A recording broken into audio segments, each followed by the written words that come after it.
Hi everybody, my name is Jeremy, this is Red Beans Recording Modular, and today I thought we'd take a look at the Coral from Oxi, an odd little duck. It is actually a multi-timbral and or polyphonic synthesizer. Don't worry, it'll sound better in just a second. That is sporting a bunch of the plates models, Mutable Instruments plates models, and it's packed into this interesting little thing with like a filter and a chorus and a reverb. And I've been meaning to dive into it, and I have, and now we're just going to talk about how it works, how it sounds, and especially its workflow, because I'm going to be honest, it's a little clunky to me, to me. It's one of those things where it's like, it does a lot, but at what cost? Is the cost terrible? Will we survive this encounter? I don't know. Anyways, let's get started. Let's talk about the interface and what we have on here. So I have the Synth hooked up to this. I guess let's talk about how it's hooked up real quick. I have the Synth hooked up to this via MIDI out, going into the MIDI in with this little cable right here. And then the audio is coming out of this into the Synth. No effects or anything like that on it right now from the Synth. Everything we'll be hearing is from the Oxi. The first 8 channels here on the Synth are set up to send out MIDI channels 1 through 8. And right now, the Coral is just set up as a single polyphonic voice. You'll see as I press notes, that ring shows up there.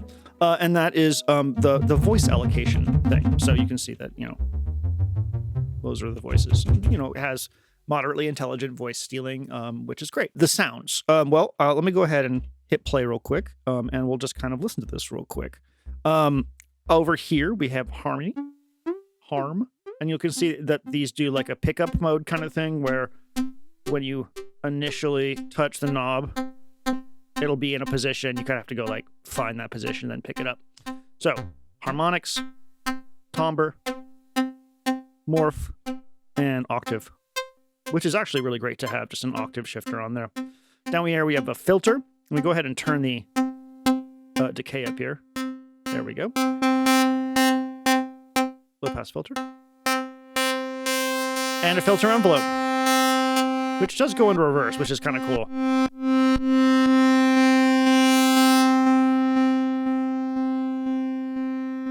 Now, all of these controls are MIDI CC-able. I'm going to put on screen real quick the MIDI CC parameters, and while I drink some coffee, you can take a look at those.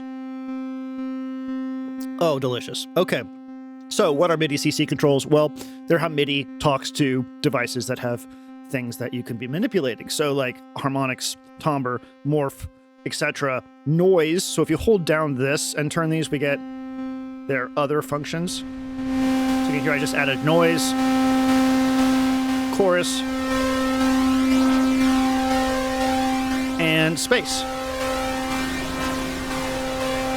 Wonderful, right? Over here, with the exception of noise,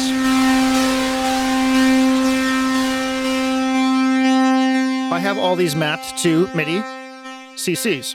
So if I go to track 1, amp, we will see that I have some MIDI CCs mapped here, and then here I have them. So level, pan, what did I put on this? Oh, chorus. Now, interesting thing about the chorus. Let me turn the space down real quick. So if I pan this to one side and turn the chorus down, you'll hear that the sound is fully panned to the left. If I turn the chorus up, you'll hear that the sound is now stereo because it's a send, right? I don't find the chorus really as wide as I'd like it to be, which is odd considering that it obviously is doing something, right? And space. Let's get some more notes in here. You've been very patient with this single note here. I forgot I'm supposed to be playing some more stuff on here. So filter. This is filter envelope amount. And I can adjust the filter envelope right here. And then resonance. Back to here. Turn space down. Turn this down. We have our 3. It's beautiful, right? We have our 3 controls, harmonics, timbre, and morph. So I can change this around to a different voice by changing this. And there are a bunch of different voice models. I am currently running the Acid firmware, which means that we have virtual analog, wave shape, 2-up FM. If you're familiar with plates, you are familiar with this. Wavetable with custom wavetable, which is cool. There is an app for the wavetable.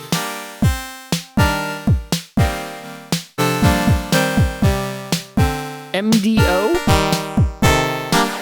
This one sounds cool. I really like this one.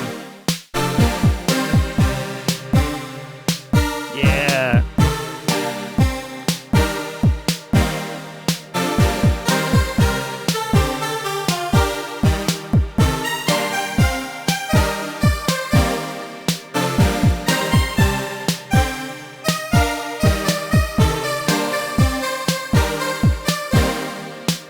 Next up is string.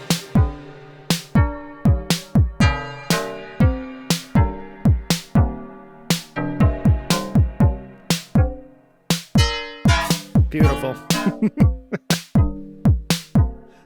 An additive oscillator. So this is part of the alt firmware, this next one. Additive oscillator with 2 types of distortion. This is something that they have hooked up.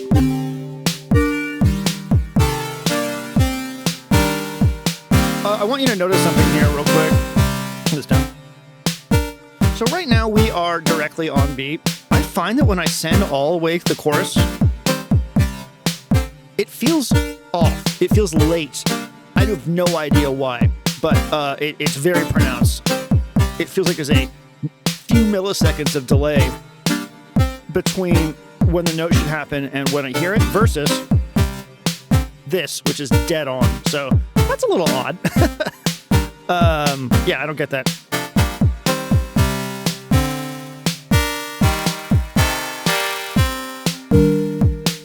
I really like the additive oscillator. That sounds great. Next up is acid. This is another part of the alt firmware.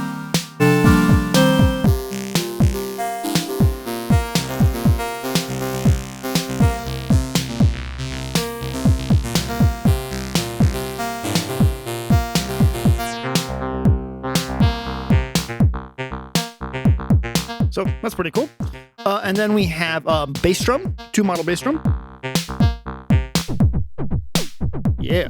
And then we have wave player. So let me clear this out. This is fun. So with wave player, we have a bank of, and this is selection. So you can put your own waves in here if you want. You can hear that they're stereo, which is neat. And they're polyphonic, which is also cool. Oh, and they have some loops on here, which is kind of cool. But, let me just play this polyphonically.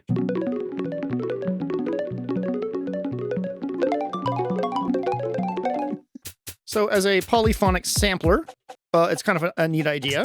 And this starts to come into play as well when you realize that you can have this be multitimbral, which means that each MIDI channel, 1 through 8, can correspond to an individual voice, and each voice can have its own, its own sound on it, its own engine on it.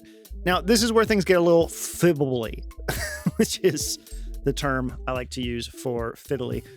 Let's follow the rules, the thing that they suggest at the beginning to try out. I'm going to reset this by holding down this for 5 seconds. And now it turned red. Great. So we should be back to the normal settings for the whole thing. Right now we're back in polyphonic mode. And actually, before I do this, let me show you real quick. This does sound very pretty with like a fair amount of attack and decay.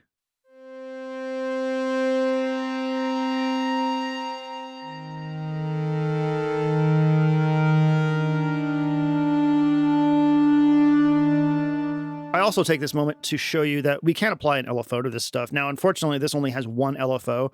If we had multiple LFOs, we get very, very interesting. And if you look here, we're going to notice that we only have, we have inputs here for harmonic morph and timbre and filter and stuff.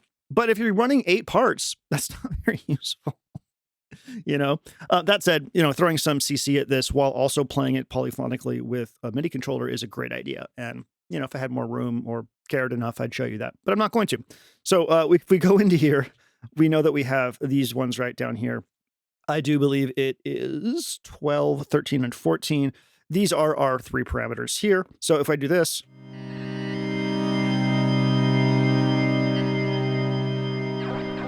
we'll hear that modulating.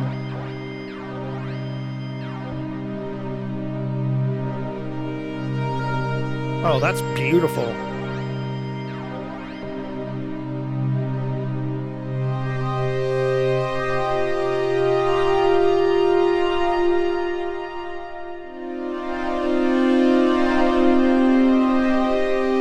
Oh, yeah, that's really nice.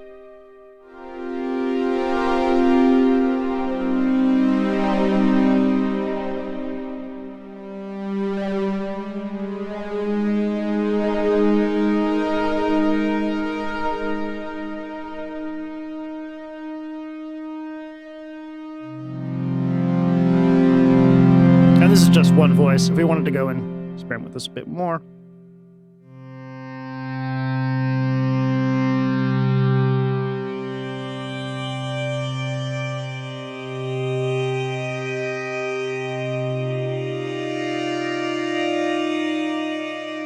I think that's very nice.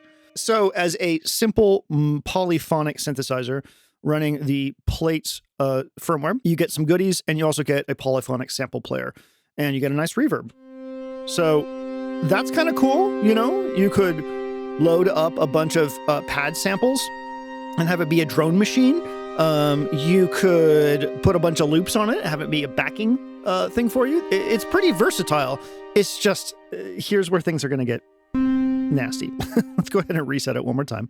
Every time you assign a MIDI channel to a voice or a set of voices, it becomes what's called a part. We've already established that if I hold this down and turn another knob, we get access to the secondary function. If I hold this down like this, that shows that all voices are selected. So right now, any changes that we make are for all voices. If I hold this down, that's selecting voices like that. So once we get into selecting other parts and creating other parts, we'll be using that. So I'm going to go right through what the thing says to create a 3-part multi-timbral thing. Okay. We're going to first go like this, and then we're going to switch them all to MIDI channel 3, making sure that we're paying attention to the pickup mode. Great. Now release the encoder. All voices are set to channel 3. Navigate to voice 1 by holding the encoder and turning it until the LED ring shows voice 1 selection. So there is voice 1. Oh my God, hopefully you can see this. And now I'm going to switch this over to 1. Now, if I go to 1, I should hear something. And if I go to track 3, I should hear something. Great. Hold this down, go to 2, and change this to 2. Now I should hear something on track 2. Great. You can already hear that track 2 is a little different. So that's great. We're already on our way to making some changes. Let's go to voice 1 and pick our sound. So this is where we're going to edit voice 1.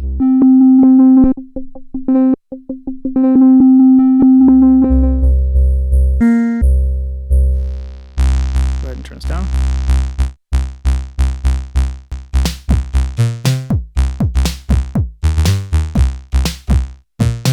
Great. So track 2 now.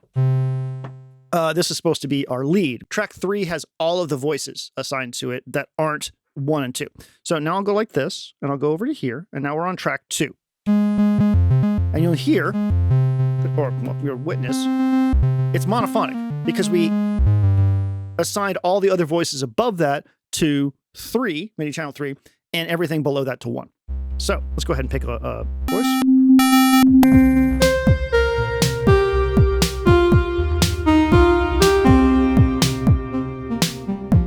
Somehow our track 1 got messed up. So before I go over there, and I'm just going to turn this down a bit. Great. Let's figure out what happened to track 1.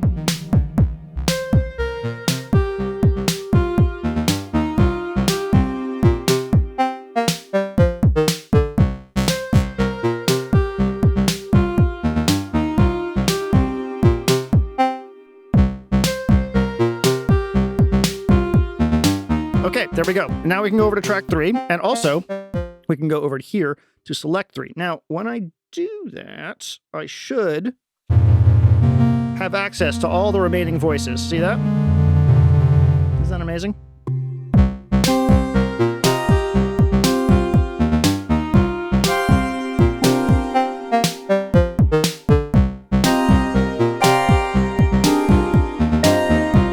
There we go. We got chords.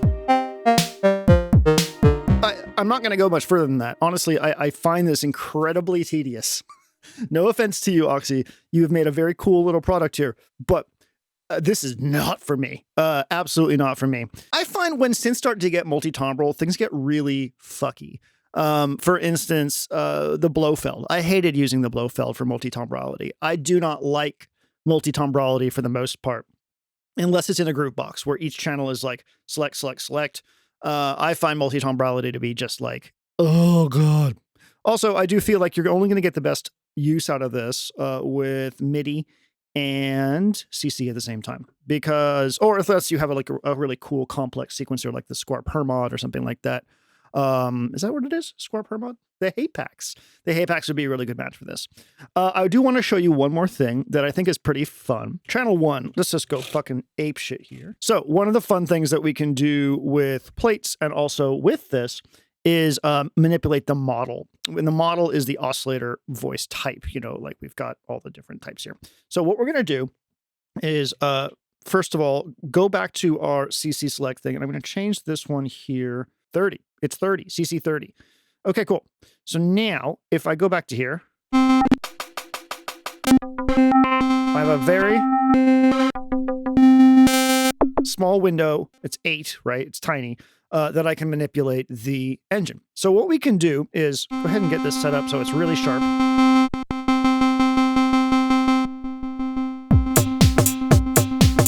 And then go to the LFO here. I'm going to set this up to be a random once per step. That, or hold, I think it's hold. And then I want this one, the last CC value, and then just turn it up.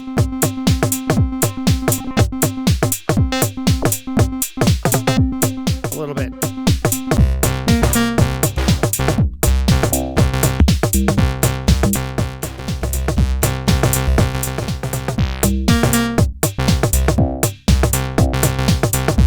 And then we still have these we can fuck with. Let's fuck with them.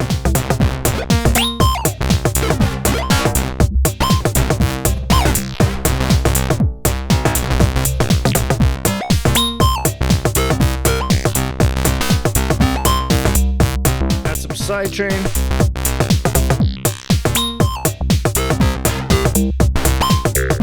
Maybe some distortion.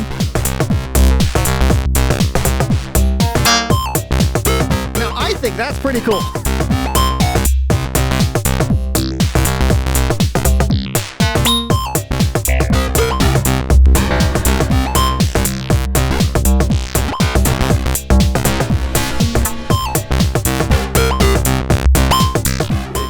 Let's just end this on a fun note. If I was to go now to voice 2, like that.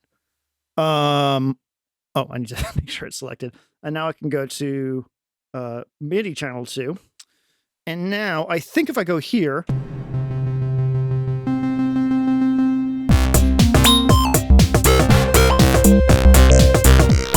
I now have another voice. So now I could play solos on top of this or something like that. Let's go ahead and pick something.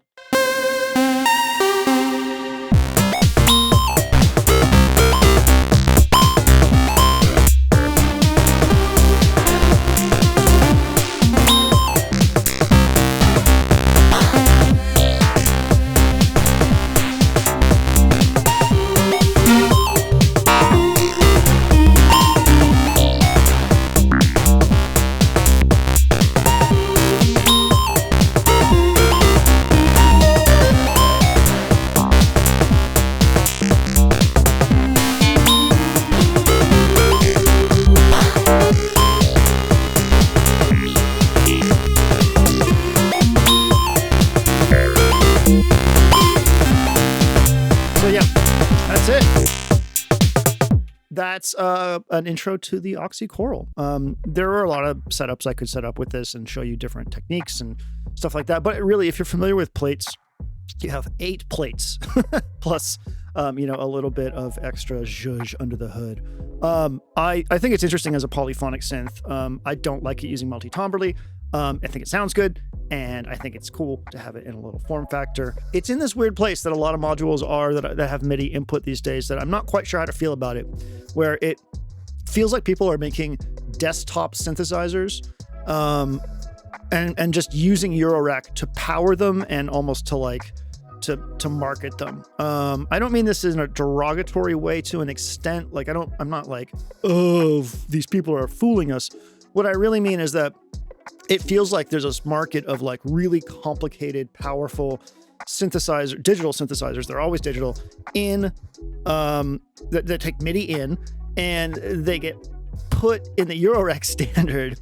And I feel like they would have been better off as a desktop synthesizer with more control, right? Like I think that sometimes these things are hobbled by the fact that they are in the Eurorack standard, and they become a little difficult to place within the context of Eurorack, at least for me.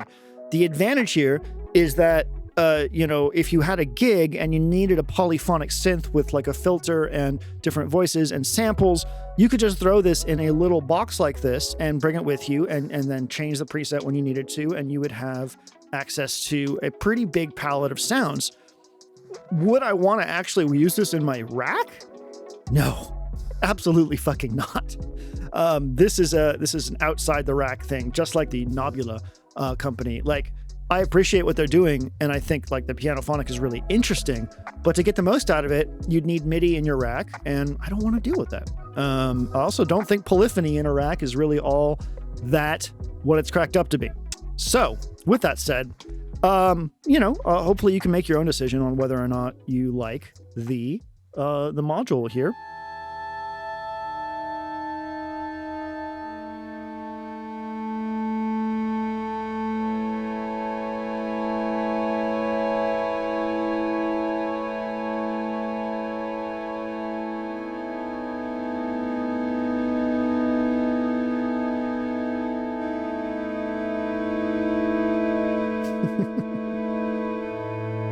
All right, well, I think that's it from me. Thank you so much for watching. My name is Jeremy. This is Red Means Recording Modular, and I humbly request that you kiss your cat right on the lips. Bye.